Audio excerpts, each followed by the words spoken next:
Hi, friends. I'm Emily Lay, and you're listening to the Simplified Podcast. If you're looking for a quiet place where you can filter out the noise and the hustle, this is it.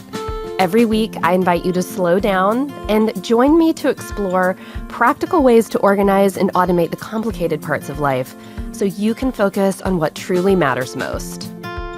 Well, this is such an exciting week, you guys. We have just launched so many new items over at emilylay.com. We have all of our brand new 2022-23 academic simplified planners. We also have so many new products. You've got to go over there and check them out. Plus, we are getting super close to the launch of my very first children's book called You're Always Enough. And you can catch me talking about it on Talk Shop Live on April 13th at 8 p.m. Eastern Time with a very special guest, none other than Mr. Brady Lay himself. Brady is going to join me to be my interviewer and ask me about the book, and I am so excited about it. So join me for all the fun and get a peek at the brand new children's book, You're Always Enough, on Talk Shop Live, April 13th at 8 p.m. Eastern. I was trying to figure out the other day why I like planners so much, and after a while, I think I landed on it. My planner is my roadmap. I know there's going to be a lot of cool stuff to look at along the way and maybe a detour or two, and that's okay. That happens to all of us, and it can be good to flex a little sometimes. But ultimately, my planner is the tool that helps me get where I want to go by the end of the day. I don't like driving somewhere new without Google Maps. I don't like starting a brand new day without a planner either, because I know what it's like for me to start the day without a plan. There's always this sense that I'm not doing quite what I'm supposed to be doing. That feeling is present in everything I do, which means my anxiety is queued up basically all the time. And when I don't have a plan, time gets really weird. It feels liquid almost, like it's falling through my fingers and I can't quite catch it. It's going faster than I can keep up with. I hate that feeling.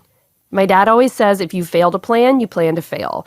That can sound a little harsh when I say it out loud, but I've lived long enough to figure out that my dad is kind of always right.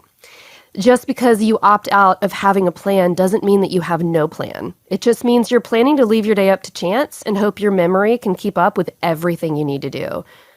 I'm a confident person. I know I have a pretty good memory, but I don't like the idea of leaving it all up to chance because as capable as I am, I want to give myself the best chance I can to succeed. When I was making the earliest drafts of the Simplified Planner, I knew I wanted a system for organizing my time and that I wanted it to be simple. At a glance, I wanted to see all the things I had to do that day and all the hours I had to do them. So that's what I did. And today, that product is called the Daily Simplified Planner. If you have one, then you know what it looks like. It's pretty simple, obviously. One side has a block of time for every hour of the day starting at 6 a.m. and ending at 9.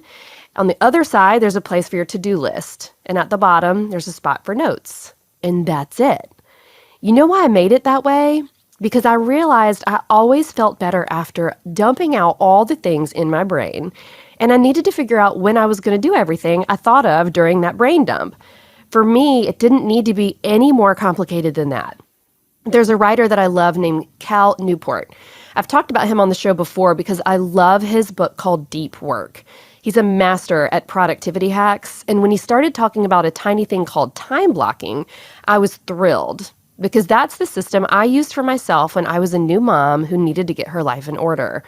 A PhD computer scientist was using the same method to run his day that I was.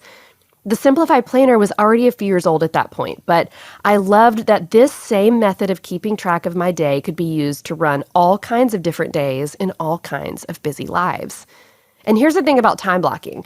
You can start doing it right now. No matter how organized you are, or even if you feel like you're not, this is something that's actually really doable.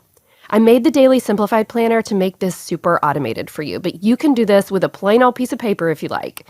Here's how to get started with time blocking. First, write down everything you think you need to get done today. Easy enough, right? You guys know I love a brain dump, and that's exactly what needs to happen first. Get all the things you need to do out of your head and onto paper. If you have a Daily Simplified Planner, you can put these in the to-do list section on today's date. Now, notice I said everything you think you need to do today. The beautiful thing about time blocking is that it shows you the actual limits of your actual time. And that's really a good thing, because guess what? Even if you don't want to believe it, even if you don't plan for it, your time is finite. You only have so much of it. And just because you think you need to do something today doesn't mean you can do something today, which leads me to my next point. Second, pick your top priorities. Out of everything you just put on your to-do list brain dump, think about the most important thing that needs to happen today. Maybe they're the most urgent, or maybe they're the things you need to do so you can move a project along. Maybe they're the things that have to happen today, like taking a kid to practice or filling a commitment to volunteer. At any rate, look at the things that need your attention today and make a mental or physical note to get these things done. Third, estimate how long it'll take you to perform your top priorities and put them in today's time blocks. Just give each task your best guess. This is something you'll get better at with practice, especially if you tend to do the same kinds of tasks week after week. If you feel like time blocking feels a little intimidating, just try it once. It's super eye-opening. And I don't know about you, but I sometimes expect myself to be able to do a crazy amount of things in a day. But when I sit down and think through when I'm actually going to do the things, I start laughing because I've given myself way too much to do and way too much credit to think I could do that much. You'll find a rhythm that works for you the longer you make time blocking a part of your day. But I have a couple things to watch out for as you get started. For one thing, make sure you plan around the non-negotiable times in your schedule. For example, if your kid has baseball practice tonight, make sure you know who's going to do drop-off and pickup and how dinner is going to get on the table tonight. If you were planning to make some lemon chicken soup, can you prep any of those ingredients during a break so you can put them all in the Instant Pot when it's dinner time? If you can see how your day is going to go thanks to the time blocks, it has a domino effect that'll help you plan the rest of your day effectively as well. You know what else is non-negotiable? Making time for you. Obviously, you need to take a few breaks for meals, but what about scheduling short 15-minute breaks throughout your day?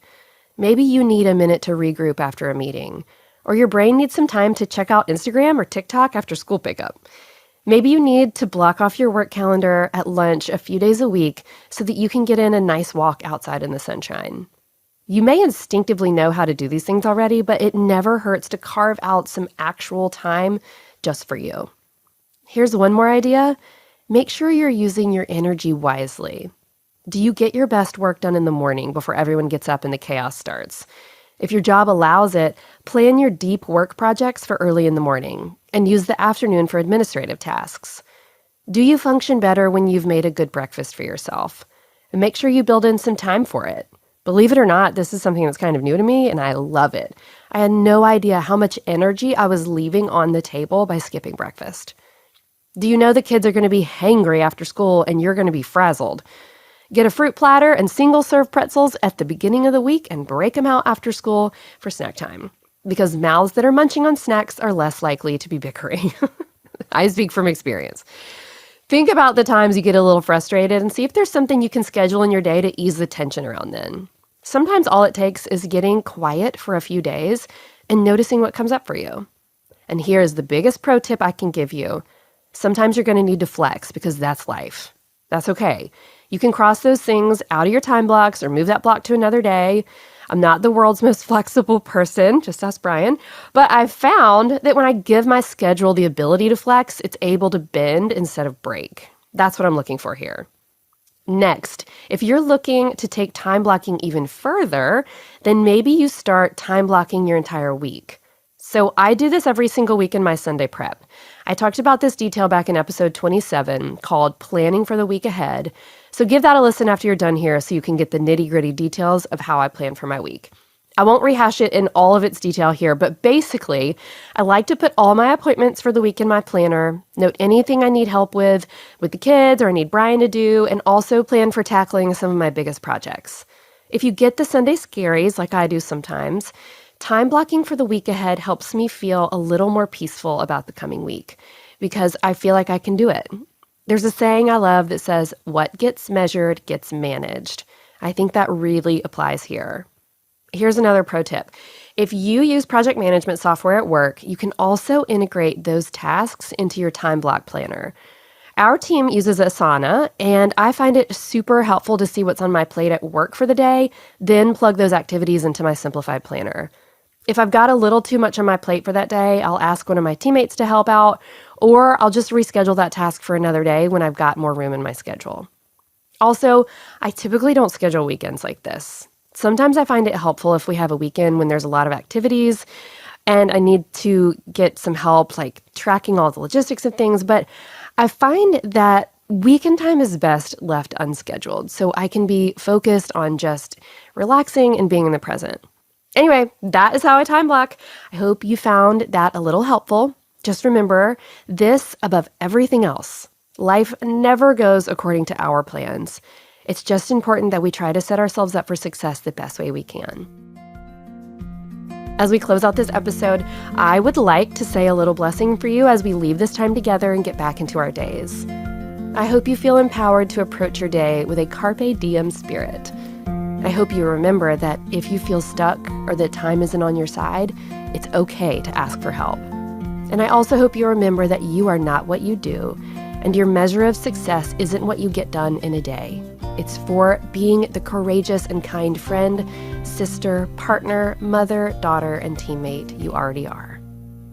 As always, I like to leave a little tip to help you put what we've talked about today into practice. So here is your task for this week.